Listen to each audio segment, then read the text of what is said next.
សួស្តីបងប្អូនទាំងអស់គ្នាអញ្ចឹងថ្ងៃនេះយើងចូលដល់អំពើទី114អញ្ចឹងនៅក្នុងមេរៀនទី17នៅឡើយទេបាទអញ្ចឹងមេរៀនរបស់យើងគឺអំពីធននិមិត្តអញ្ចឹងនៅទីនេះបាទមានអាចជាលំហាត់ក៏បានអាចថាជាចំណោទនៅក្នុងការសង់ជាធននិមិត្តរូបធននិមិត្តក៏បានដែរបាទអញ្ចឹងនៅទី1នេះបាទចូលសង់ត្រីកោណបាទចូលសង់ត្រីកោណ IJK បា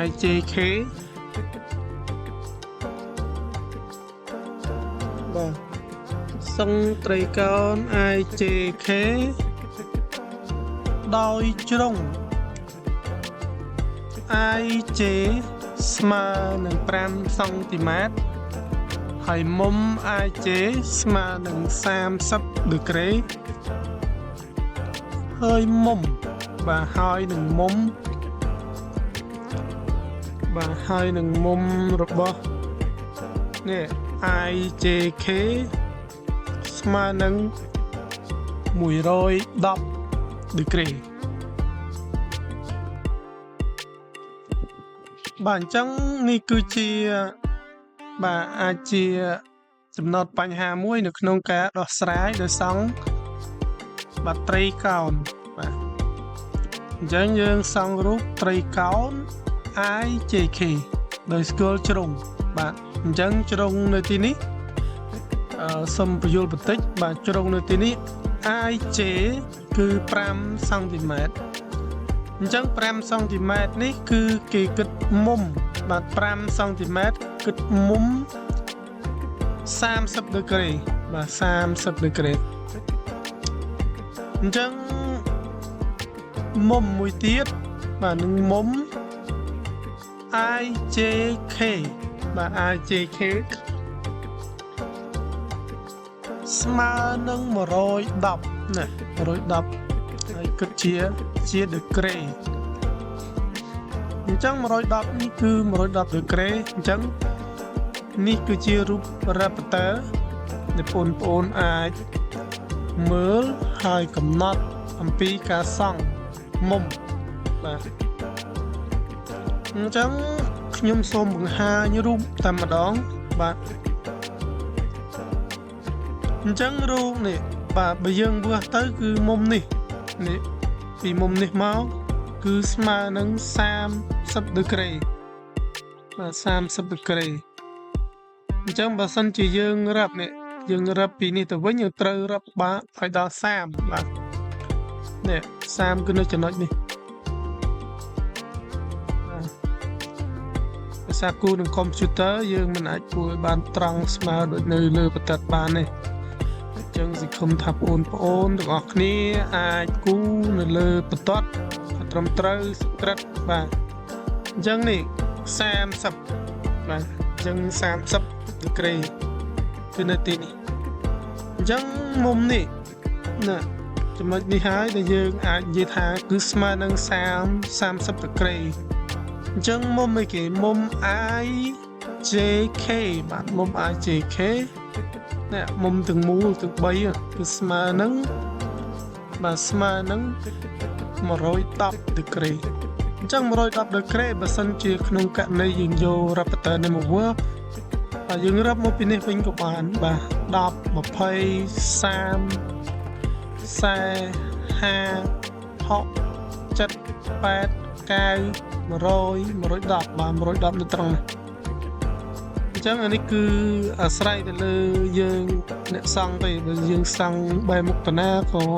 បានបាទអញ្ចឹងមុំ30ដឺក្រេវាអាចនៅចន្លោះនេះបាទនៅចន្លោះនេះដែរបាទនៅចន្លោះនេះបាទអញ្ចឹងខ្ញុំគូនៅលើ Raptor នេះគឺវាអត់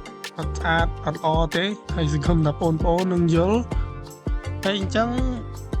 ការដែលយើងត្រូវសង់ដំបូងគឺនេះយើងត្រូវបាទសង់បន្ទាត់នេះមុនបាទបន្ទាត់ IJ 5សង់ទីម៉ែត្រនេះអាចថានៅទីនេះគឺសាក5សង់ទីម៉ែត្រហើយកំណត់ជាមួយនឹងបាទ 30 degree បាទអញ្ចឹងបន្ទាប់មកបានយើងធ្វើតាក់ទងទៅនឹងចំណុចនេះមួយទៀតបាទអញ្ចឹងយើងបាននៅទីនេះ K បាទនៅទីនេះបាទនៅទីនេះគឺ I នៅជ្រុងមុំរបស់ I បាទហើយមួយទៀតគឺ J បាទគឺ J អញ្ចឹងយើងត្រូវកំណត់មកបាទនៅទីនេះគឺ30 degree ហើយនៅទីនេះគឺ110 degree អញ្ចឹងនៅ5 degree ទៀតបាទសំទោសនៅ5 cm អញ្ចឹង5 cm គឺនៅទីនេះអញ្ចឹងសរុបមកគឺមុំ I JK បាទ IJK ស្មើនឹង110 degree ហើយមុំ IJ គឺស្មើនឹង5 cm អញ្ចឹង5 cm នៅទីនេះគឺស្មើនឹង30 degree បាទអញ្ចឹងយើងចូលដល់មួយទៀតបាទត្រីកោណ F EFG ដល់សម្គាល់ជ្រុងបាទដល់សម្គាល់ជ្រុង EFG ស្មើនឹង45 degree ហើយមុំ EFG 45 degree និងជ្រុង FG ស្មើនឹង6 cm បាទអញ្ចឹងយើងឃើញថាមុំនៅទីនេះគឺមុំបាទមុំនេះគឺ45 degree ហើយមួយទៀតក៏45 degree ប៉ុន្តែប្រវែងជ្រុង FG ស្មើនឹង6 cm អញ្ចឹងនៅទីនេះខ្ញុំបានដាក់រូបហើយសង្ឃឹមថាបងប្អូនអាចមើលឃើញបាទអញ្ចឹងនៅទីនេះកន្លែងដែលគេដាក់ត្រង់នេះបាទអានេះគេហៅមុំណាបាទកន្លែងនេះគេហៅថាមុំអញ្ចឹងមុំនៅទីនេះគឺ45បាទ45នៅទីនេះគឺ45ដូចគ្នាដែរអញ្ចឹងអ្វីដែលនៅកណ្ដាលនេះគឺជាចំណុចនេះបាទគឺបាទ6 degree សំទោស6 cm អញ្ចឹងយើងត្រូវដាក់មកបាទដោយនៅ F នេះគឺជាកម្ពូលនៃមុំបាទកម្ពូលនៃមុំយើងត្រូវចាំថាអ្វីដែលនៅកណ្ដាលគឺជាកម្ពូលបាទសងខាងគឺជាជ្រុងបាទអញ្ចឹងនៅទីនេះ F សំទោស E បាទ E អញ្ចឹង E នៅទីនេះបាទអញ្ចឹងបន្តមកទៀតគឺនៅទីនេះ F បាទ F ប៉ុន្តែជ្រុងនៅទីនេះគឺស្មើគ្នាបាទជ្រុងស្មើគ្នាហើយមួយទៀតគឺ G G អញ្ចឹងនៅដោយបានបញ្ជាក់ថានៅជ្រុងនេះគឺស្មើគ្នាបាទ45 degree ហើយមួយទៀតក៏45 degree ដូចគ្នាហើយអ្វីដែលមួយទៀតគឺជាចម្ងាយរបស់ជ្រុងចម្ងាយរបស់ជ្រុងនេះ FG បាទ FG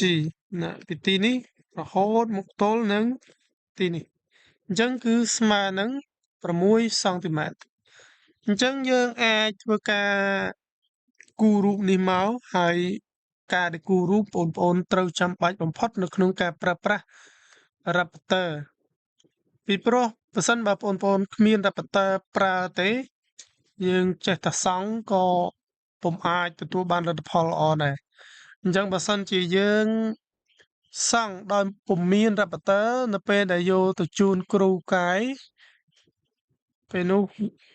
បើសិនជាគ្រូពិនិត្យហើយយក Raptor មកផ្ទៀងផ្ទាត់ជាមួយនឹងកិច្ចការងាររបស់ផងយើងនឹងឃើញថាយើងគូដោយពុំបានយកចិត្តទុកដាក់អញ្ចឹង Raptor គឺជាឧបករណ៍មួយសម្រាប់វាស់ហើយក៏ជាឧបករណ៍មួយជំនួយដល់ការសង់ត្រីកោណរបស់យើងបានគ្រប់ស្ទើរតែគ្រប់ត្រីកោណទាំងអស់អញ្ចឹងនៅទីនេះគឺពុំមានអីច្រើនទេនៅទំព័រទី114ហើយយើងមានតែលំហាត់2បាទអញ្ចឹងទីនេះគឺលំហាត់ទី2បាទទី2អញ្ចឹងខាងលើទី1ខាងក្រោមទី2ហើយប្រសិនបើទាំងអស់គ្នាមិនតាមអត់ទាន់អាច មើលវីដេអូនេះសារថ្មីម្ដងទៀតហើយយកចិត្តទុកដាក់នៅក្នុងការរៀនដូចគ្នាអញ្ចឹងជូនពរបងប្អូន